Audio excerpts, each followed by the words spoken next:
Do you want to do the clap today? Prepare yourself. Good afternoon and welcome back to Conversations by the Sea. Wow. How are you? Me or them? You, everyone. Potter. Hi, Potter. This is a podcast where we talk about mental health, business, and freelancing as a topic. Just sort of general how Dogs. the impact of working life on mental health, I guess, is a good I like that, yeah. summary of. Is that your elevator pitch for this podcast? Could If be. anyone was like, what's your podcast about? I would say mental health, freelancing, and the bits in between. Also, you haven't said the name of the podcast. I did. I said welcome back to Conversations by the Sea. Sorry, okay. Okay. Potter just casually ignoring his dog bed and Lying on the floor, sitting showing us his bum. showing us his giant roast chicken bun. That's what it looks like, isn't it? Like when you see Rotisserie chicken. rotisserie chicken. So, this week, I'm not going to go and ask you how you are and all this crap, because I think it takes ages.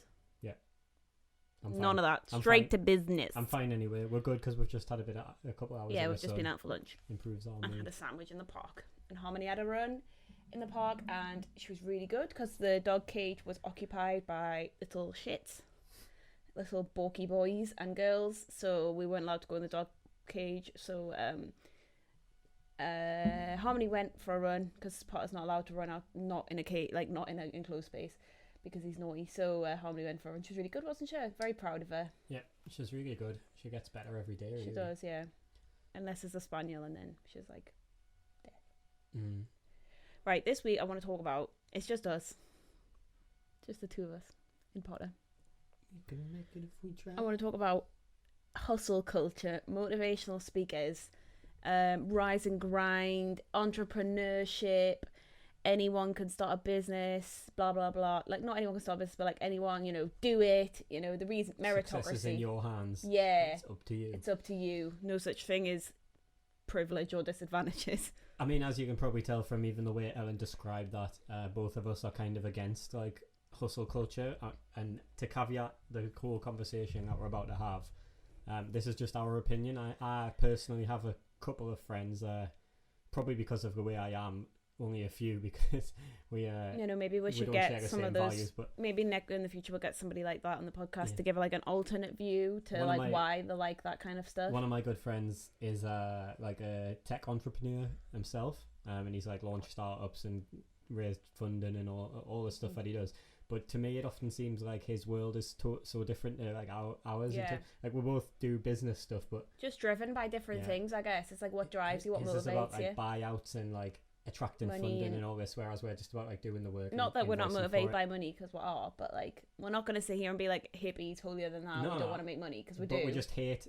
I've always had a visceral reaction towards Same. like the success porn you see on Yeah. LinkedIn and stuff like that. Like, I don't think. Oh, why? Those ones that like make a joke out of it, where it's like a small dog came in for a job. And do you know what I mean? Like, Yeah. I've seen one before, like why I gave this pregnant woman a job when nobody else would.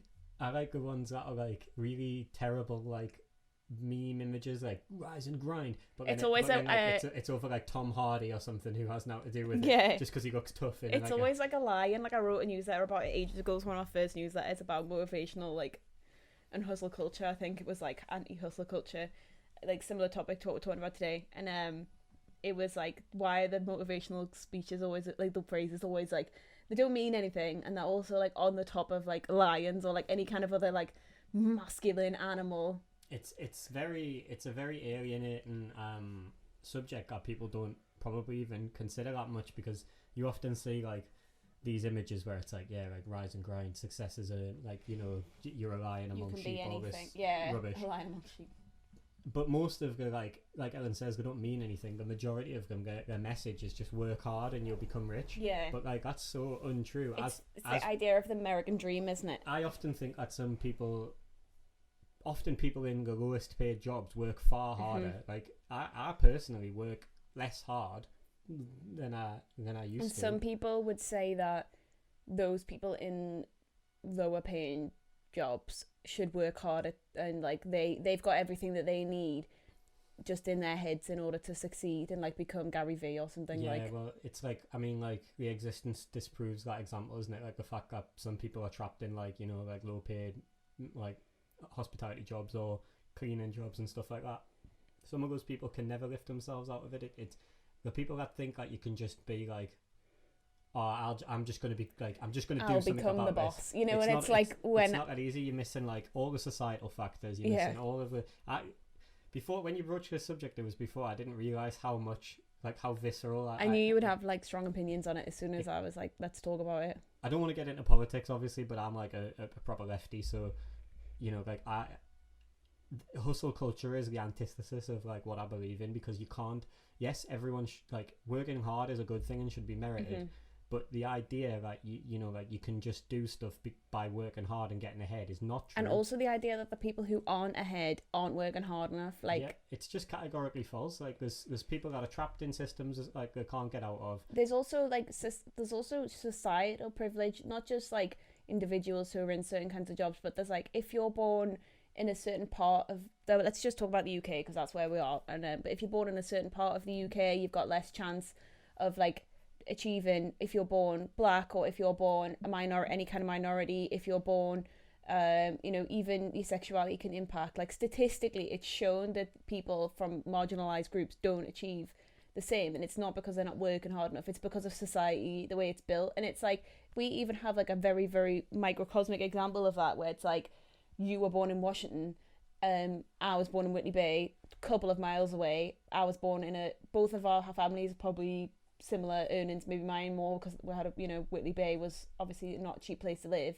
If you're from the northeast, you'll know where I mean. Probably the same level of intelligence, and you went to a school where you were like right at the top of the class. Not many people went to uni in your school. It wasn't really even like the opportunities weren't there, whereas my school didn't go to private school, still went to a state school, but the opportunities were like endless. There was like huge advantage to being gifted or talented. In fact, I wasn't either of those things because some of the kids were so smart. Like we had kids go to Oxford, we had kids go to like and the only difference is that where you were born and the advantages that you had. The UK is bad for it as well. Like where like a lot of this hustle culture stuff comes from the US, where like you know, it goes with that like American dream mentality, and like obviously that the fact that like America has far more like successful cities than we have one, really. Like if you don't move to London, and now to a lesser extent like Manchester, you struggle really in the UK because a lot of like regional cities just don't have the support for certain career paths, or like, you know, you don't really learn much about business or like it's anything not, like that. Like, starting a business isn't like,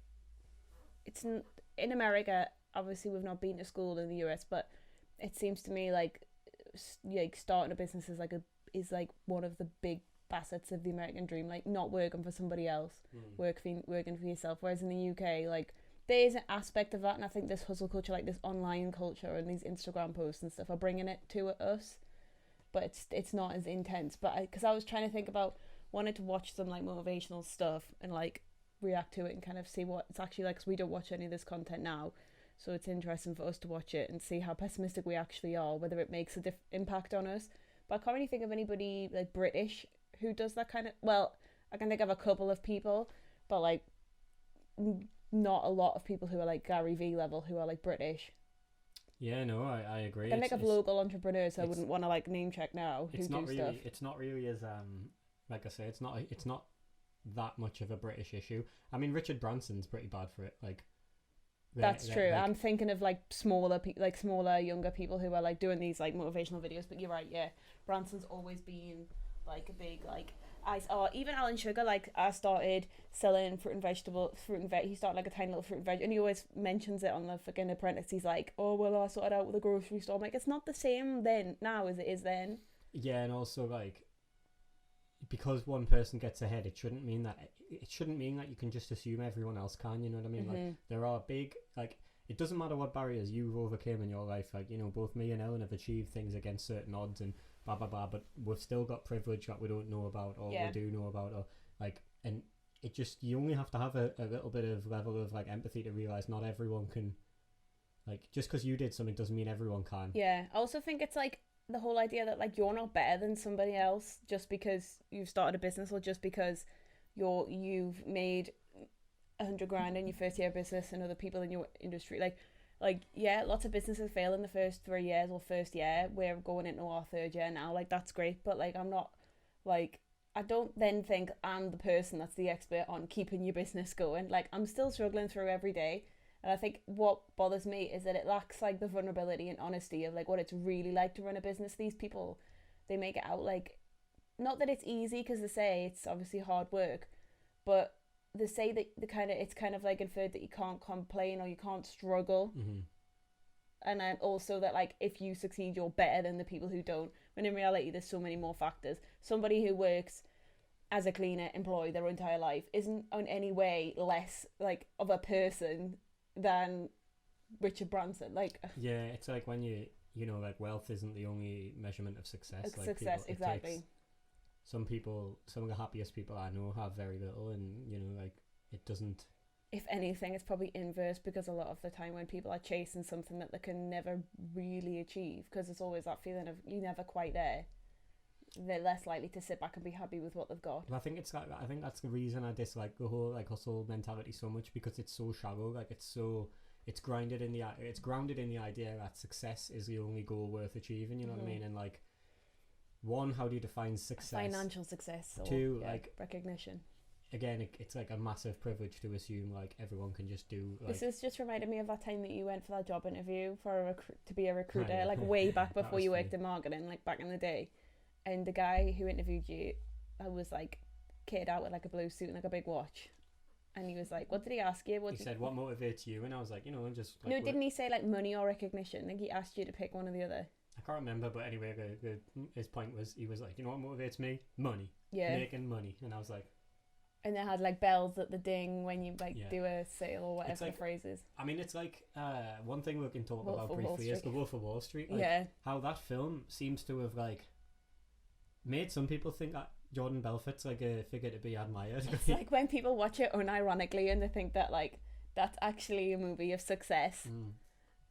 Like it was like the Scorsese film obviously is made to like lampoon Jordan Belfort, and the real life guy has had like convictions. He's like total scumbag. Yeah. It's bizarre. And but people see it and they just think, oh, he's married to Margot Robbie, he's got loads and loads of money, he has all the drugs that he wants, like he has a yacht. I thought you meant the real. I was like, has he married to Jordan? No, like the actress. Robbie. Yeah.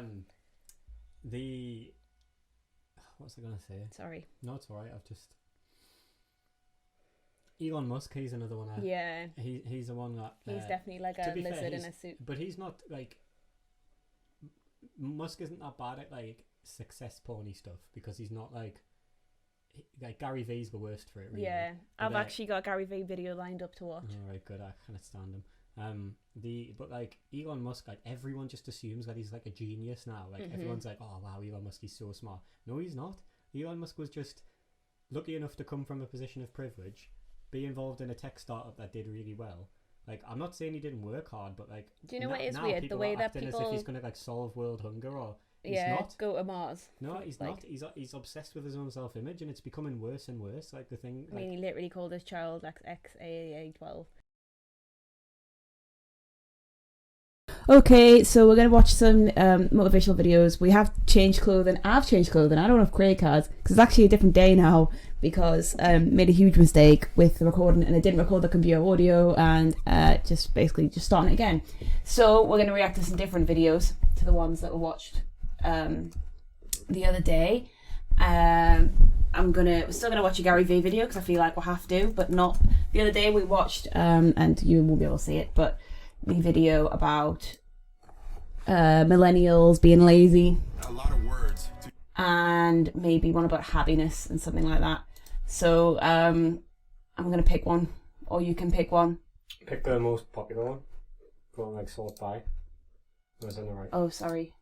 I thought you were a YouTube whiz. Oh. Most popular. One life, no regrets. 2 minutes 45. That's about my attention span. The biggest poison in us is regret. Regret. It's poison. It's not wrong. And I push so hard, and will, through my vehicle, which isn't meditation, which isn't health and wellness, which Yeah, isn't fuck health. nonprofit. My vehicle's business. I can't help it. It's what I love. So what would you say your vehicle for whatever he was talking about there? I've already forgotten. Well, the problem that like we're gonna miss the context now of like all the stuff we said in. No, I've still got the first segment. Just because. Just like, not the watching bit. I can't remember what I think my main point was, but again, it's just reminded immediately of like this kind of like entrepreneur porn thing. It's so empty. Like the platitudes are so empty. It's like, you know, you don't need wellness, you don't need anything. This my love is business. Yeah, I think like it's weird that he's like it's not health and wellness, it's business. Where like, can you not be interested in? I don't know, but I feel like health is probably, you know, our health is probably our most important. It's definitely, you know, when you grow, this is like that saying that you're lying on your deathbouth, right? And you've lived your long, happy life. You never go and wish I did more business. Yeah. You go and wish I spent more time with my family, wish I looked after myself, mum bought more, like if you obviously have like something that's been caused by, you know, being overweight or something, I don't know. But just the idea that he's giving that message. But in my opinion, even as a 29-year-old, I feel like I've already learned that it's business is just the means to make money to do the things that we want to do. Yeah, and also when he says like it's what I love, it's like back to that thing that I really hate, where you don't have to love what you do to enjoy it, to derive enjoyment from it, and in fact, often loving what you do can lead to it becoming like something you don't love anymore if you have to do it full time. And I don't think he genuinely loves. You can't love every second of your job, no matter like. Well, he doesn't love business. He loves being like a mouthpiece and like you know, like a thought leader. He doesn't. I don't think he actually loves the like. I don't think he does any of the actual chasing his clients, and I don't think he does any of that stuff anymore. I'm not sure if he's even part of the business anymore. I love that game. But through that vehicle, I will always push a lack of. In my mind, he doesn't have many female fans, but I might be wrong. More than welcome to tell me about how bad it is or why you can't, because or what, but it's just not true.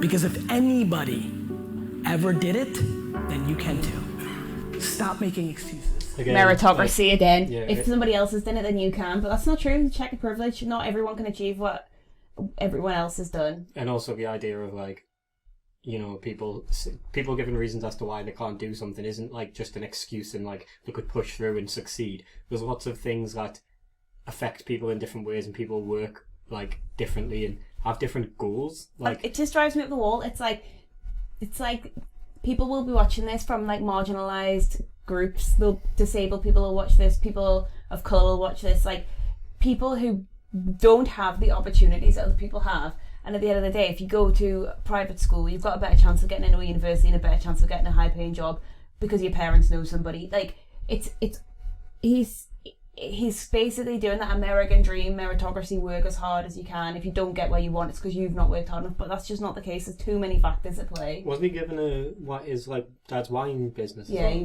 was like given his dad's company, and then he took it on YouTube with the birth of YouTube. Hard. So like he like was one of the first kind of companies to do like corporate content on YouTube. He did like wine taste and stuff and that. So like he was in the right place at the right time, and that's not to take away from like what he's achieved. He's obviously achieved loads, and he's obviously very, very good at what he does. But it really winds me up when he tells people that they can achieve anything, because it's so much more complicated than just working hard. Yeah, there's millions of factors that have affected his, never mind everyone else's, his, and then he's now acting as if he's got a blueprint for it. Yeah, exactly. Stop complaining. Nobody's listening. They may pretend they're listening. The market doesn't care. What you need to do is make one person happy, you. Then you can make everybody else happy. You know why I like making people happy? Because I'm already happy.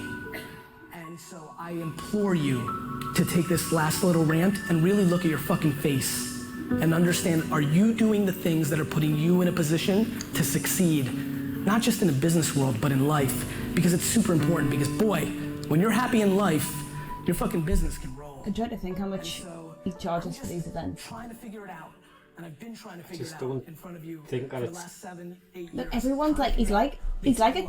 He's not saying anything like People treat him like a god though. All entrepreneurs say this kind of thing, like hustle harder, like, you know, like you gotta love what you do, have passion, don't have excuses. But all say the same shit, and it's like it's it's so American in my opinion. It makes me want to do more stuff about the anti-entrepreneur and how like it's not that simple and stuff, and like how even starting a business is a huge thing that I had to have a very, I had to be in a relationship with you and have your support to be able to start my business. Like it's simple things like that, the privilege of like starting a little freelance business with no overheads. Like, and what he's talking about is like any kind of business as well. Like he's just doing sweeping statements across the whole of starting a business. But it's not even just businesses though, is it? Like a lot of it, like some people that love them are like in careers, and they like think that like you're gonna get inspired by these kind of people that like work harder in their careers, and like that's even, if anything, that's even more like misguided. I think that he's very pro entrepreneurship rather than like working for someone else, but I'm not. I think so as well. I don't know enough about him, but I'm pretty sure he is as well. But like, what I mean is like the kind of people who share his clips on LinkedIn and stuff often are employees of companies, and like just like somehow we've bought into this like weird like thing about like rise and grind, like get up before everyone else, like morning get routine, after it, like get after what, man? Like, it's baseless. Like all anyone really means is make enough money so that they don't have to worry about like working anymore. That's but for a lot of people the word enough like exactly and is not enough. Like for some people there's never enough money. Like hence the fact that everybody loves billionaires and like defends them and stuff, because one day they might become one. But and so I'll go to all of them. They're all tried and true, and one might hit you. Yeah, it was hard work because I'm actually lazy. I talk a good game, but I'm full of shit. Or it might be something else, but fuck, one. And so this raw video of him taking a selfie. I know. He's like, it's a bit cult. Well, it is culty. I'm gonna say it's a bit culty. It's very culty. Good shit. You gonna remember this? Good. One fucking life. One life, my friends. One time. And honestly, I'll leave you with this because a lot of you need it. How you make your money is more important than how much you make.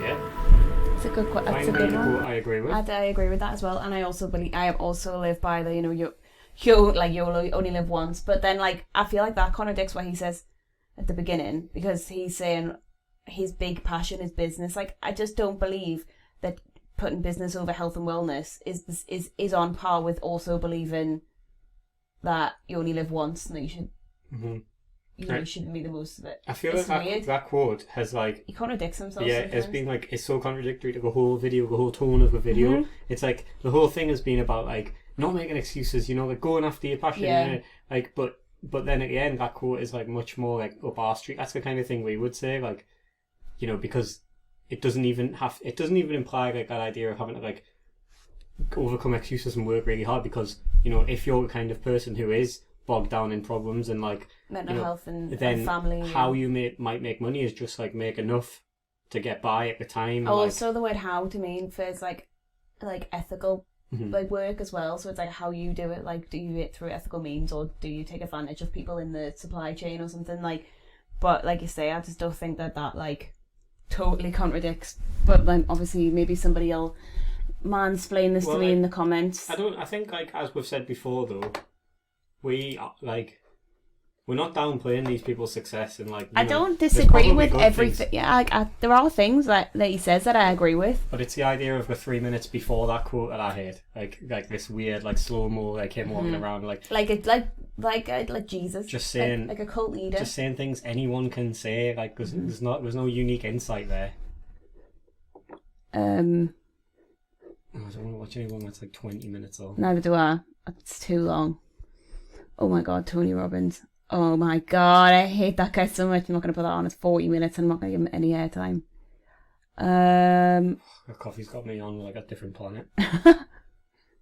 What to do after college? Well, what to do after college could be, you'd hope practical tips. I'm scared. I'm super scared. I'm scared because I know exactly what happens this month every year for the rest of time, or actually not the rest of time. Hopefully this will end soon, but I'm scared. I'm scared because I know that there are so many of you that graduate this month and have no fucking idea what you want to do. And that's okay. Most people don't. You should not be too much. stressed It's about too that. much. I'm actually not scared about that. Yeah. I'm scared that you don't realize Because that you're needed. entering the greatest 5-year window of your life. If you are 22 years old and graduating from college, shit, if you're 22 years old and not graduating from college, if you are 22 years old, you are entering, first of all, some of the greatest years of your life, A, but B, this is the moment. Watch this video twice. If mama's watching this, smash that like listen to your button. daughter Sally right now. Because you have to understand, this next 5-year window is when you don't go practical and safe. This is not the time to get the job mom wanted you to. This is not the time to try to maximize as much money so you can buy a fat whip. This is the time to realize that you have a 5-year window, and it's 3 for some, it's 8 for others, but this is a 5-year window for you to attack the life that you want to win, not because it's the secret or because the world's so zen, because it's fucking hard as shit out there. I actually kind of agree with him. I do as well. Yeah. Because I think that there's a lot of people who and there's a lot of pressure when you leave school and you leave uni to go and do the thing, and I enrolled in a master's in my coming out of my BA because I was too scared of not having any career, I couldn't get on a graduate scheme, so I went and did a master's, and then obviously we've talked about it before, but quit a year in because it wasn't for me, and I realised that at the time I felt a lot of pressure to go uni career, but actually, I mean, you worked in a bar. I worked in a bar for 6 months, but you worked in a bar for a year, didn't you? And that's where we met. I didn't have any idea what my career was going to be at that age. I didn't have a career when we met. I was just a bartender.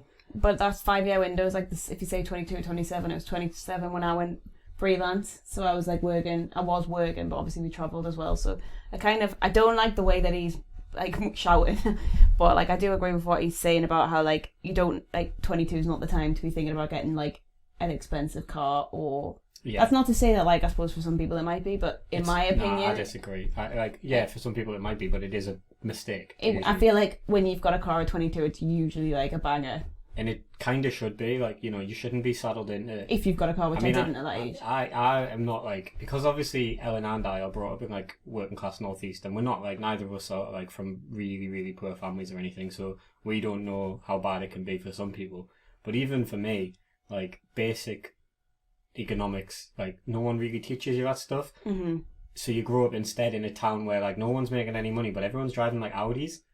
And you're finance and it's just because everyone's getting things on finance, but you don't own any of that stuff. And if you saddled into finance deals that young, it means you have to get a job to support that lifestyle. And then that's where the misery comes in. So yeah, I do agree with Gary Vee, to be honest, in this one. Thing I'd say, sorry. I just wanted to say the negatives of what he's saying is it's extremely privileged to think everyone has any kind of choice in the matter. Yeah, no, you're right. Some people leave uni and they have to get a job, regardless of because how much what he's they want to attack inferring their passion. there is that you go home and live with your parents, yeah, and you can piss about for 5 years, which I could have because my parents were there, but mentally I couldn't live with them. You lived with your parents for a year before you met me, and then we moved in together pretty much straight away. So we both had homes, and only up until a couple of years ago, I still had a family home, and you still have a family home now. I don't now, other than the house we live in together, but you've still got a family home. And it does give you mental, even though nothing would happen, we own this house now, nothing would happen. Yeah, safety net. It's still in your mind, you think, my mum and dad have still got a home. Mm-hmm. And then when my family home was sold, it was there's no home now except this one. Yeah. So I totally agree with the fact that he's talking from a position of somebody who, first of all, I know that he's mentioned not everyone goes to uni, but say you do go to uni and then you come out, unless you've got your parents to look after you, you have got to get a job. And one last point that I'm actually interested in what he has to say on this one, but the idea that he touched on it. He said you might not know what you want to do. No one really knows. Yeah. So now's the time to attack. Attack what? If you don't know what you're going to do, then what you're supposed to attack. Let's see if he's going to give any actual practical advice. Class is easy, right? What you've been doing for the last 16 years is easy. It's a fucking bullshit game. It's structured. It's easy. The world? This thing is hard. I actually quickly just want to disagree with that because personally, maybe not so much for me as for you, but if you've got any kind of neurodivergence, I think that school was not easy. And I think that, like, he's saying, like, sitting in class and studying is easy, but actually there are people who can only start to be themselves mentally and process thoughts and do whatever they need to do. And after, you know, some of the brightest kids cannot sit still in a classroom. I was more unhappy in school than I've ever been in jobs, probably. But I mean, I have had problems in jobs, but I think, I was less happy in school. I just, like, I kind of refute the idea that, like, school was easy to anyone, and not just, like, academically, but just, like, it's just it's a fucking shit time of your life. However, that contradicts what I'm going to tell you right now. Whoa! Came in with the elbow there. Easiest 5 years. Why is he like this? Because this is when you need to attack what you love and what you want to do.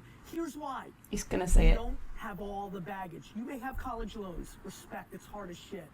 You may have the expectations of your parents. Mentally hard. Fake hard. You may have a lot of other things. Fake hard. This is exactly when you can live with 4 roommates in a basement and eat fucking fast food. Do you understand?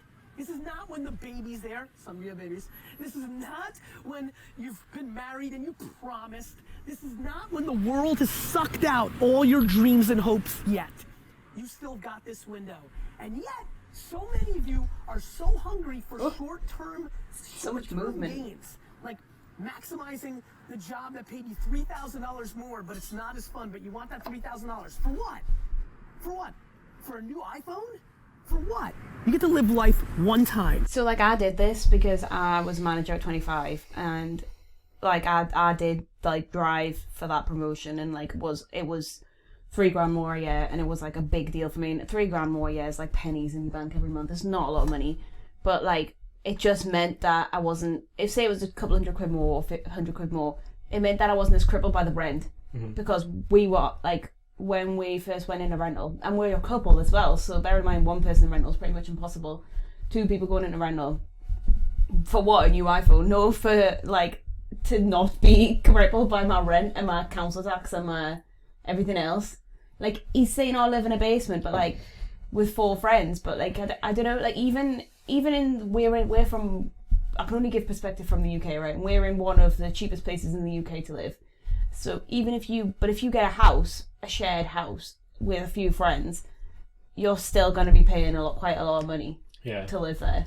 I think he's like, you still need doing more than minimum wage anyway, because what he's basically saying is, you know, like, go and do your dreams, and, like, it doesn't matter what you've got or what you achieve. Do your dreams, but then he's also saying be a bum. But if you're like, you'll be, even if you're doing, say for instance, like, I don't know, like, let's pick like a low chance of actually making a career, like acting. Like, so you love acting. So like a passion. creative person. Yeah, like, you want to be an actor. So you follow his advice, which is tenuous at best, and just don't get, like, a proper, like, you know, you maybe just do get, like, a bar job or something to tide you over, and then you start pursuing all your acting roles and stuff. And you just, like, you know, you give it your all. But you're still going to be miserable, because while you're doing that, you've got mates who are earning and, like, want you to come out to places you can't because you're skinned. You know, you've got, like, there'll be things you'll want at that age, and you start to come towards, like, wanting to go on holidays, wanting to do stuff. And, like, it doesn't matter who you are. You can't just shove all that down to just single-mindedly pursue your passion, because then what happens if you don't make it? You know what I mean? You look back and you think, yeah, I'm glad I tried, but, like, now I've got nothing to show for it. I think it's just a really complicated, it's a classic, this is the what it boils down to with Gary Vee is that he's given, like, one-size-fits-all advice, and that's what we're saying. Like, you've given, like, a random example there. I could give another 10, 12 examples of different kinds of people who this might not work for, and even he is caveating it himself. And, like, really, these videos, I suppose, are only really directed to, like, young, white, privileged middle-class men in their early 20s. Well, they're supposed to just make you think, like, yeah, I'm going to get after it, but, like, like, so many people can't even do that. What about, like, go live in a basement? Who's going to pay the down payment on, like, you know, who's going to pay the first deposit on your flat? Like, there's just so many things that he misses, and that's, like, it's the lack of practical advice, I guess. Like, anyway, we have watched some Gary Vee videos, and do you want to keep? I'm not really that interested in finishing this one, because I feel like he's not actually saying anything. However, somebody had recommended David Goggins, who we did watch the other day. So I'm gonna pop a different one of his on, not the one we watched the other day, which I think was this How to Be a Savage. No, I'm not sure if it was. The most motivational 6 minutes of your life. Ready for this?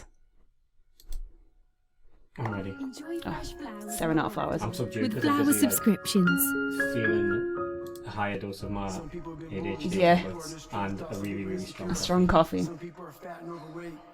I call myself fat because I was fat. And people don't want to do that. They want to say, oh, don't call yourself fat. Don't call yourself dumb. If you're not real and raw with who the you are, nothing's going to change. In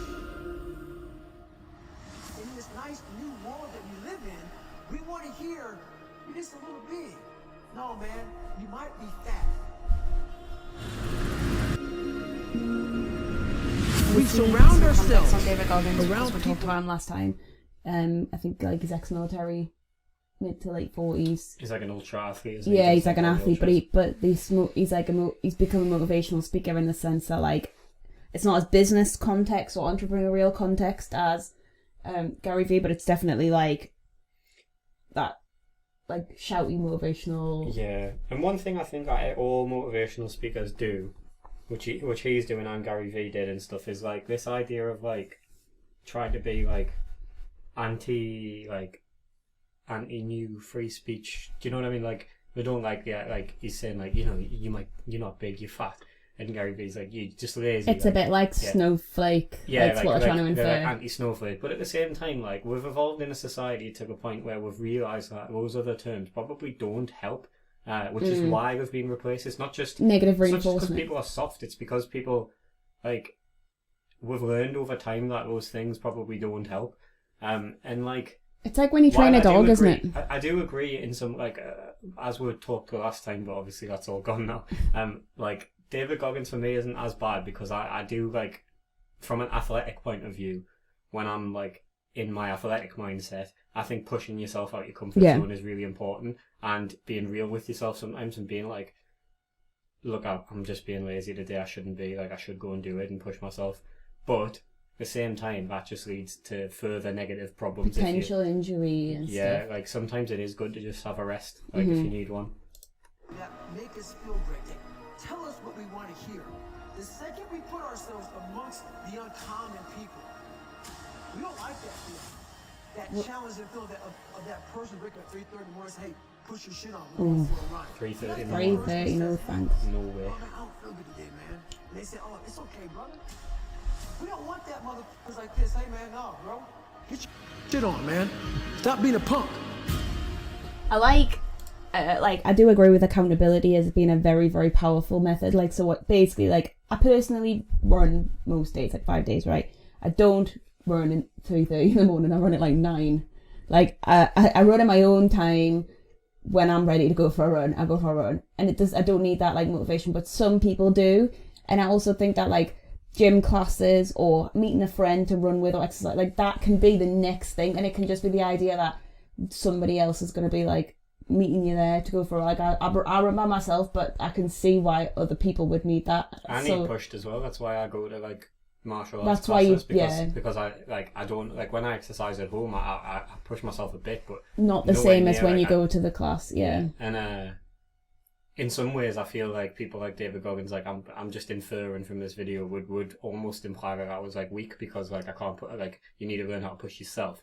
But what he's saying there is that like to have that friend that says to get up at that time. I agree, but anyway, the only reason I was bringing that up is because in my opinion, right, like weak is not even a real thing. Yeah. Like you know, like some days, like me, like used to be an MMA fighter, which is something a lot of people would never think.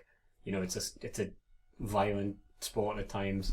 Link the video below of Craig talking about SMA. And I'm like some days I'm weak. You know what I mean? Like in the stereotypical like masculine context of weak. Some days I am. I'm really upset and I just want to cuddle and like just. I do think there's like no movement for mental health. There's no room for mental health in these spaces. Like it's like the negative reinforcement all the time about like you're lazy if you're not doing it. And like sometimes that does motivate you. You know, if you're running, like if I'm running 4.5k, and sometimes I'm running 5k and I'm at 4.5, I'm like, just stop. But then I'm like, no, and like I will have that rhetoric in my head, and it pushes me to get to the 5. But you can't live your life like that, because some days, when you have a mental health condition especially, because some days, like, if you're lying in bed with, you know, you've just started your new dose of medication and you're not feeling very well, off your tits on this coffee, which I feel really bad about. Or you've just you've changed your medication, or you just, you know, you're experiencing a period of depression, and you're lying in bed, and like, you see that personally, if you showed me this when I was in a depressive state, that would not make me get out of bed and go for a run. Yeah, I know. Or make me feel the opposite. I know a lot of people, like, I think David Goggins is actually pro mental health, but I think his perspective of it is more like about pushing through and like exercise as a healer and stuff. But I don't know, keep playing it, we'll see. Yeah, we'll watch this and then I'll let you go and have some fresh air, please.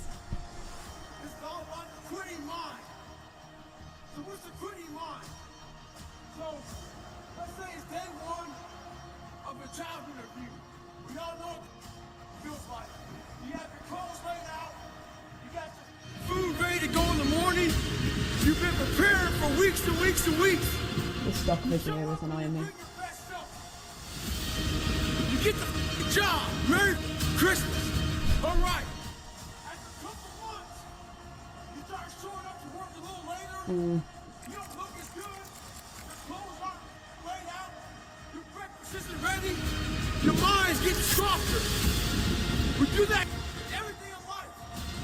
When New Year's coming up, guess what? You don't have a pretty mind. Repetition every day. Sit hard. I believe that most human beings are only living at about 40% of their capability. The mind. What a weird statistic that's based on like nothing. Capability for what? And the car has a governor on it. The car may say 130 miles an hour, but the governor set for 91. The car wants to go. The car wants to go, but that factory said, you're not going past 91. I just think it's like, what do they mean go? Like, what's go? Like, if you're working at your job, right, and you start getting a bit lazy, which everyone does, so you're comfortable, you can still be pushing and achieving in your job, but like, generally in most jobs, like, there's only a certain limit to where you can go anyway. So like, you're working, you're making your money, you've got your plans for your future. Like, I think it's about this like idea of like instant success as well. Like, that's not like, you know, the real finance, like all the best financial planners in the UK at least, aren't talking about like quitting jobs and like gambling savings and like straight away to get money now and like push hard now. It's about smart investment. So you're like, you know, you're slowly building up your money. You're like putting pensions down. You know, you're taking advantage of tax-free ISAs and stuff. So you're building like an early retirement picture. Do you feel like he's kind of saying like, not recklessness, but just like push as hard as you can all the time? But push for what is my point? Like, you know, even if like, so say for instance, you were going to work and you're coming home, you were studying a new language or like a new skill. Like, what, and then like a promotion comes up at work, and then you were going out to do an ultra as well. Like, what you like? You still what? Like, how is that any more fundamentally successful than someone who's going to work, doing their job, coming home, chilling out a bit, playing video games? Yeah, how does that make that person? That's the thing. There's like a few elements to it, but like that is that I don't like the idea that the person that's doing one thing is more superior in any way to the people who are, like you say, playing a video game, like, or the person that's reading like 5 books a week is more superior to the person that is watching a movie. Like, there's no, whatever your way of chilling out, also think that you have to rest your mind. Like, he's coming across to me like the idea of going home and like vegging out is probably not, I can't even imagine him like doing that. Like, I don't think he does that. But then if that is somebody who's like quite neurotypical, but if you add down to somebody who already has pre-existing mental health conditions, like, how can you possibly maintain? You can't, generally, if you have a mental health problem, you maybe can't go, you're already going 80% of what another person's 100%. And then like, that is then like, how can you chase? And I suppose the final thing that I was thinking about with that is just the idea that, so you go to your job, there's a promotion up, you're pushing and pushing and pushing, you're perfect every day, you're going to go for that promotion. As soon as you get that promotion, you're not satisfied, and it's breeding a world of like never being satisfied with what you've got. And all that does is ensure that you're never going to be happy, because you'll just keep going and keep going and keep going. Like, surely you want to learn how to be happy now with what you've got, even if it's not perfect, even if your car's a bit crap, or even if your house hasn't got an extra room, or like, just be like, I'm happy now, because then you're going to be in a better state now than constantly driving for the next thing. Because I've talked about what's it called, destination happiness before, and that's exactly what that is. It's like, I'll be happy when, and the problem with I'll be happy when is that you'll never be happy. Yeah.